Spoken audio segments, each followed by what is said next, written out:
Emma Rodriguez had been on her feet for 11 hours straight at the Crossroads truck stop just outside Phoenix, the kind of place where the coffee was always hot, the pie was homemade, and the tips were usually decent if you smiled through the exhaustion. She needed every dollar. Her younger brother Miguel was in his second year of community college, and their mother's diabetes medication didn't pay for itself. She just finished wiping down table 7 when she heard the roar of an expensive engine pulling into the lot. Not the rumble of the big rigs that usually filled the parking spaces, but the sharp, aggressive purr of a luxury sports car that had no business being this far off the interstate. The door swung open, and in walked a couple that screamed money and entitlement. The woman wore designer everything, from her oversized sunglasses to her stiletto heels that clicked against the linoleum like tiny hammers. The man beside her had that trust fund swagger, his polo shirt probably worth more than Emma's weekly paycheck. Victoria Ashford and Trevor Kane. Names Emma would learn soon enough when they started dropping them like weapons. "This place is disgusting," Victoria announced to no one in particular, her voice carrying across the half-full diner. "Why did we even stop here?" Trevor smirked. "Because your precious car needed gas, babe. Just order something quick so we can get out of this dump." Emma approached with her notepad, smile already in place despite the knot forming in her stomach. Something about these two set off every alarm bell she'd developed over 5 years of waitressing. "Welcome to Crossroads. What can I get you folks?" Victoria looked at her like she was examining a bug. "Coffee, black, and make sure it's actually hot this time. Last place we stopped, it was lukewarm garbage." "I'll have the same," Trevor said, not bothering to look up from his phone. "And some kind of sandwich. I don't care what. Just make it fast." Emma took the order, her jaw tight. She'd dealt with rude customers before, but there was something particularly cold about these two. She brought their coffee within 2 minutes, both cups steaming. Victoria took one sip and slammed the cup down so hard, coffee sloshed onto the saucer. "This tastes like dirt." "I apologize," Emma said evenly. "Would you like me to brew a fresh pot?"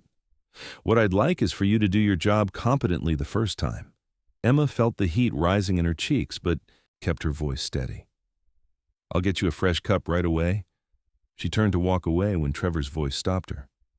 "Hey, waitress." Emma turned back. "Your shoe's untied," he said with a cruel grin. She glanced down instinctively. Her shoes didn't even have laces. When she looked back up, both Trevor and Victoria were laughing like it was the funniest thing they'd seen all day. "God, that never gets old," Victoria wheezed. Emma's face burned, but she swallowed her pride and headed back to the kitchen. Behind the counter, she took a breath, steadying herself. Her hands shook slightly as she poured fresh coffee. "You okay, mija?" asked Rosa the cook, noticing her expression. "Fine, just some difficult customers." "Want me to spit in their food?" Rosa winked, though Emma knew she'd never actually do it. Tempting, but no. She brought out the fresh coffee and Trevor's club sandwich, setting both down carefully. "Here you are. Is there anything else I can get you?" Victoria picked up her cup, took a long, deliberate sip, then looked Emma dead in the eye. "It's cold." Emma's stomach dropped. Steam was literally rising from the cup. "Ma'am, I just poured that from a fresh pot. It's definitely hot." "Are you calling me a liar?" Victoria's voice rose, drawing attention from the other tables. "No, this is unacceptable." Victoria stood abruptly. "Do you have any idea who we are? My father owns half the commercial real estate in Scottsdale. Trevor's family has connections with every judge in Maricopa County." "I'm sorry you're not satisfied," Emma said, fighting to keep her voice level. "Let me get my manager." "I don't want your manager. I want competent service, which apparently is too much to ask from someone like you." Someone like you. The words hung in the air, dripping with contempt and barely concealed prejudice. Trevor leaned back in his chair, enjoying the show. "Babe, let it go. This place isn't worth the energy. These people probably don't even understand what quality service means." That's when Emma's resolve cracked. "These people? I've been working since 6 this morning to provide for my family. I've done nothing but try to serve you politely, and you've been disrespectful from the moment you walked in." Victoria's eyes widened, then narrowed dangerously. "How dare you speak to me like that? How dare you speak to me like I'm not human?" Emma shot back, her voice shaking but firm. Trevor stood now, his face flushed with anger. "You need to learn your place." "My place?" Emma's voice rose.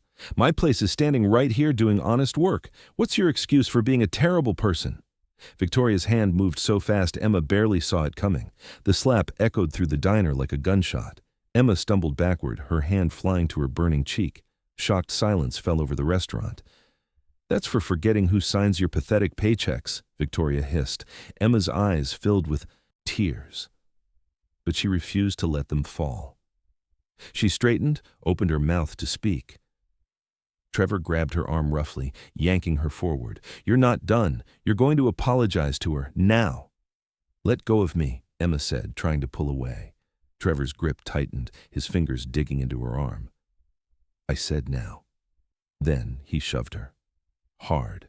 Emma fell, her hip hitting the corner of a table before she crashed to the floor. Pain shot through her side. She gasped, trying to catch her breath. Victoria laughed, actually laughed. "Maybe that'll teach you some respect." Trevor sneered down at her. "Stay down there. It suits you." The diner remained frozen. Truck drivers sat motionless in their booths. An elderly couple by the window looked horrified but uncertain. Rosa had started coming around the counter but stopped, clearly afraid. No one moved to help, except one person. In the back corner booth, where the lighting was dim and most people wouldn't have noticed him, sat a man who'd been there for the past hour. He was a mountain of a man, broad-shouldered and weathered, wearing a leather vest that marked him as part of a very specific brotherhood. The patches on his vest told a story. Hell's Angels, Phoenix chapter. His name was Marcus Steele Donovan, and he'd seen enough violence in his 53 years to know exactly what he was looking at now. He'd watched the whole thing unfold, watched them demean her, watched them assault her, watched her fall. And now, slowly, deliberately, he stood. The scrape of his chair against the floor cut through the silence like a blade. Everyone turned to look. Marcus was 6'4" and built like a brick wall. His arms were covered in tattoos, his beard was thick and gray-streaked, and his eyes were the kind that had seen combat, had seen the worst humanity had to offer, and had learned when enough was enough. He walked toward Trevor and Victoria with measured steps, not rushed, not aggressive, just inevitable. "You're going to want to step back from her," Marcus said, his voice a low rumble like distant thunder. Trevor turned, saw the biker, and for a moment, uncertainty flickered across his face, but his arrogance won out. "This doesn't concern you." "Wrong." Marcus stopped about 3 feet away. "Made it my concern when you put your hands on her," Victoria scoffed. "Oh, please, another lowlife. Do you know who we are?" Marcus's expression didn't change. "Don't care. My father will..." "Still don't care." Trevor puffed out his chest, trying to look intimidating despite being half a foot shorter than Marcus. "You need to mind your own business, old man. My family has connections. Police, judges, lawyers. You don't want this problem." Marcus tilted his head slightly. "Son, I've been handling problems since before you were born, and I've got connections too. Difference is, mine actually mean something." "Are you threatening us?" Trevor's voice cracked slightly. "Nope. Giving you a chance. Help her up. Apologize. Pay your bill. Leave." Victoria laughed shrilly. "We're not apologizing to the help." Marcus's jaw tightened. "Then we've got an issue." Trevor, emboldened by his girlfriend's bravado, stepped forward.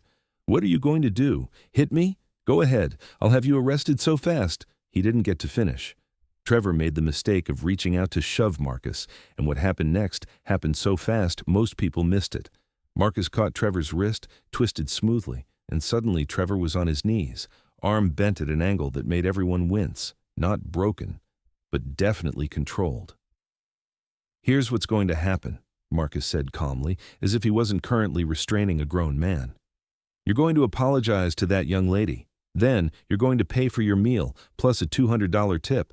Then you're going to walk out that door and consider yourself lucky I'm not pressing charges for assault." "You can't," Trevor gasped, his face contorted with pain and humiliation. Marcus applied just a fraction more pressure. "I can, and I will. Brothers from 3 different chapters are within 20 minutes of here. I make one call, and you'll see more leather and iron than you've seen in your life. Your daddy's lawyer won't help you then." Victoria's face had gone pale. "Trevor, just do what he says." "Smart woman," Marcus said. He released Trevor, who fell forward, clutching his wrist. Marcus turned to Emma, who was still on the floor, watching with wide eyes. He offered his hand. "You okay, ma'am?" Emma took his hand, and he lifted her to her feet with surprising gentleness. "I think so, thank you." "Don't thank me yet." He turned back to Trevor, who was climbing to his feet, rage and shame warring on his face. "I'm calling the police." "Go ahead," Marcus said, pulling out his own phone. "I've already got the whole thing on video. Started recording the second your girlfriend slapped her." Victoria's eyes widened. "You can't. That's illegal." "Actually, Arizona's a one-party consent state, and I'm the party that consented." Marcus held up his phone, showing the timestamp and recording indicator. Got the slap, got the shove, got everything. Trevor's bravado crumbled. "Look, we'll just leave. After you apologize and pay up. I don't repeat myself." The silence stretched. Everyone in the diner was watching now. An older trucker had his phone out too, recording. Finally, Trevor turned to Emma. "I'm sorry." The word looked like it physically hurt him. "For what?" Marcus prompted. "For pushing you and being rude." Marcus looked at Victoria. She glared, but finally muttered, "Sorry." Louder. "I'm sorry for slapping you," Victoria bit out. Marcus nodded to Emma. "That acceptable to you?" Emma's voice was quiet, but steady. "Yes." "Good." Marcus gestured to the register. "Now pay up, including that tip." Trevor threw down his credit card at the register, where Rosa had appeared. He paid, making a show of adding the $200 Emma deserved, and then headed for the door with Victoria in tow. As they reached it, Marcus called out, "One more thing." They turned. "I've got your license plate, I've got your faces, and I've got brothers in every city between here and California. You pull this crap again anywhere, and I'll hear about it. And next time, I won't be so gentle." Trevor and Victoria practically ran to their car. The diner remained silent for a moment after they left. Then, slowly, applause started. First the old trucker, then Rosa, then everyone else.